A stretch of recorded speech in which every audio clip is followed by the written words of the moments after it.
Du coup, le Dieu est toujours ce autour de quoi se manifeste la violence. C'est comme ça. Parce qu'il est le lieu où se fixe une espèce de savoir imaginaire, de savoir insu finalement. Je vais te dire ce qu'il y a de l'autre côté, derrière la face de Dieu, sur la face cachée de la lune. Je vais te dire le Deus nudus, comme disait Luther. C'est-à-dire ce que Dieu pense réellement, ce qu'il est réellement. Je vais transgresser la frontière pour aller te mener là où tu découvriras le Deus nudus, mais où tu découvriras aussi l'homme nu. Ils connurent qu'ils étaient nus, ils savaient.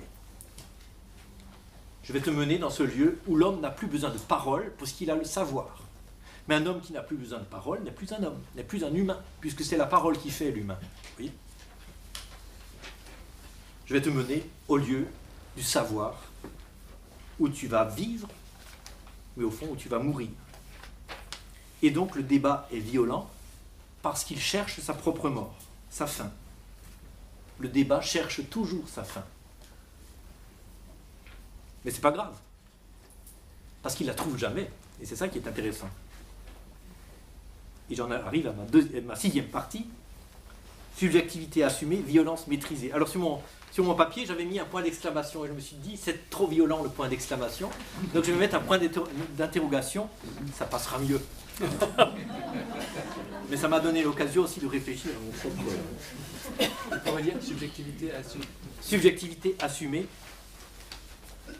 violence maîtrisée. Ah oui, puisque tu n'as pas le papier sous les yeux. Ah d'accord. Vous en voulez un? Non, j'ai pas. Parce que c'est toi. La compétition, je parlais tout à l'heure de compétition, des débats, hein, des compétitions des discours pour arriver chacun à la place qui surplombe l'autre. La compétition, dans l'ordre des discours comme dans celui du pouvoir, présuppose la haine, y compris dans le combat de boxe.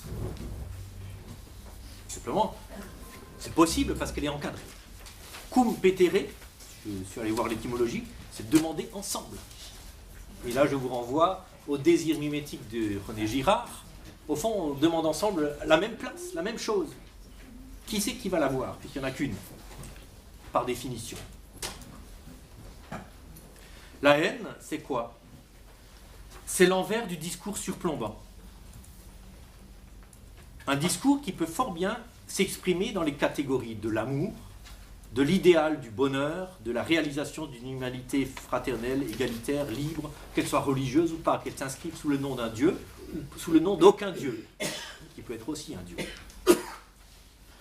Que ce discours prenne des formes religieuses classiques ou qu'il prenne les formes de la laïcité, à partir du moment où il se veut surplombant, c'est-à-dire s'effectuer au nom du savoir, avec un grand S, que le Dieu s'appelle Jéhovah ou raison, à partir du moment où les hommes s'imaginent en être les témoins, en quelque sorte l'avant-garde, alors il y a fort à parier qu'il y a de la violence là-dessous et de la haine.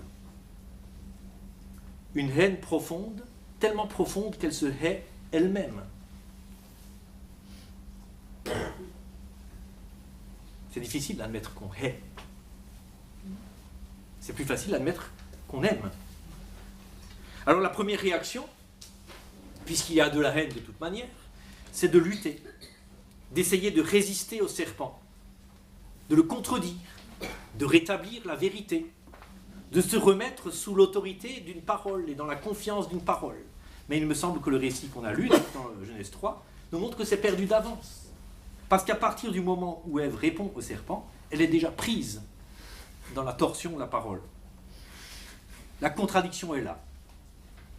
Le texte nous dit, au fond, il y a du conflit, il y a de la violence, il y a de la haine et il y a de la mort à l'horizon.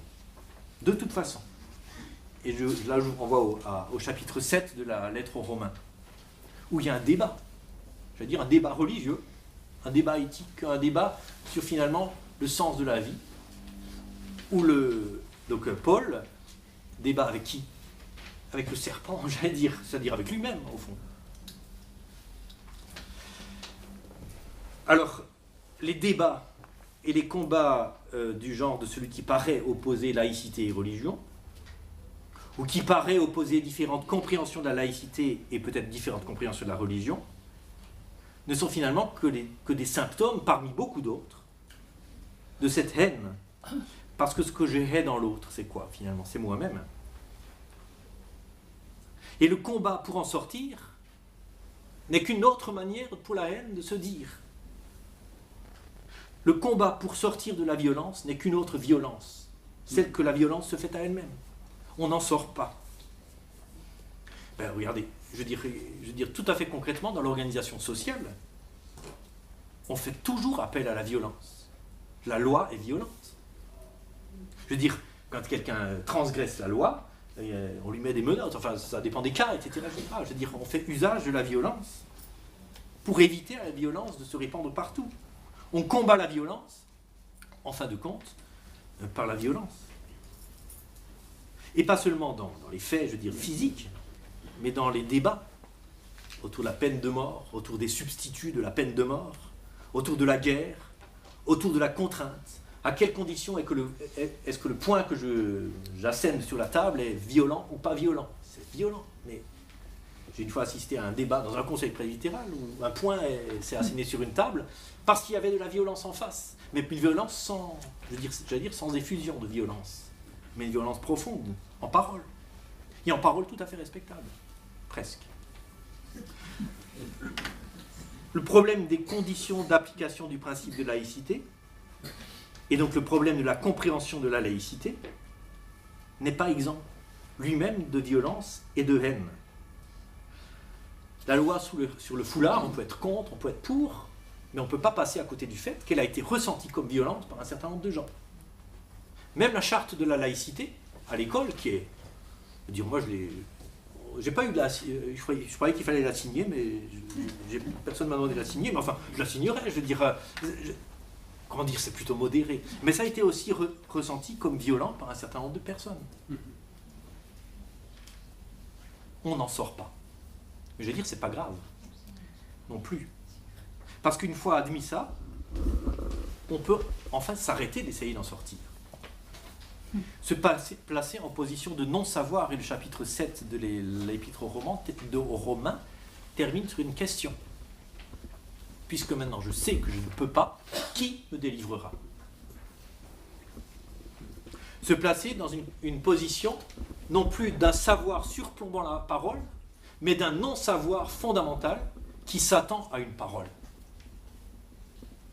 Et du coup, on peut peut-être entendre comme évangile une des paroles les plus dures du Nouveau Testament, une des paroles les plus radicales de Jésus. Une parole qu'on aimerait bien, par les temps qui courent, effacer de nos Bibles parce que ça nous fait honte presque. Et d'ailleurs, ça a été quasiment effacé des Bibles depuis très longtemps déjà par un certain nombre de traducteurs qui essayent de la civiliser, cette parole. Et qui, moyennant quoi, alors c'est paradoxal, enfin je vous la lis telle qu'elle a été civilisée. De grandes foules faisaient route avec Jésus, il se retourna et leur dit, si quelqu'un vient à moi, sans me préférer à son père, sa mère, sa femme, ses enfants, ses frères, ses sœurs et même sa propre vie, il ne peut être mon disciple. Celui qui ne porte pas sa croix et ne marche pas à ma suite ne peut pas être mon disciple. On a voulu civiliser cette parole en se disant que le verbe ne pas préférer, c'est quand même plus civilisé, moins haineux que le verbe haïr, justement. Mais ce faisant, les traducteurs et les commentateurs aussi ne se rendent pas compte qu'ils transforment ce discours précisément en un discours de compétition. Parce qu'il s'agit alors d'une compétition de préférence. Qui c'est qui va avoir la première place? C'est dans le libellé des mots eux-mêmes, de la traduction. Je parle de la taupe et de nombreux autres. Un discours de compétition et donc un discours de haine qui se manifeste dans le débat sur la laïcité. Est-ce qu'on est d'abord citoyen français ou est-ce qu'on est d'abord musulman? Est-ce qu'on est d'abord citoyen français? Est-ce qu'on obéit d'abord aux lois de la République ou d'abord aux lois de l'Évangile? Est-ce qu'on est d'abord ceci ou cela? Vous voyez, qu'est-ce qui passe en premier? C'est finalement la lutte pour être premier qui est le symptôme de la haine, ou qui est son lieu en tout cas. Mais si on la lit, cette phrase en étant un peu plus proche du texte grec, on se trouve tout à fait ailleurs, dans un territoire assez angoissant, c'est vrai, puisque du coup ça devient très radical et peut-être très violent. Mais quand même, or des foules nombreuses allaient avec lui, et se tournant, il leur dit: si quelqu'un vient à moi et ne hait pas son propre père, et sa mère, et sa femme, et ses enfants, et ses frères, et ses sœurs, et même aussi sa propre vie, il ne peut être mon disciple. Celui qui ne porte pas sa croix et vient après moi ne peut être mon disciple. Seul celui qui hait peut entendre cette parole comme un évangile, vous voyez. Pourquoi il y a encore de l'espoir.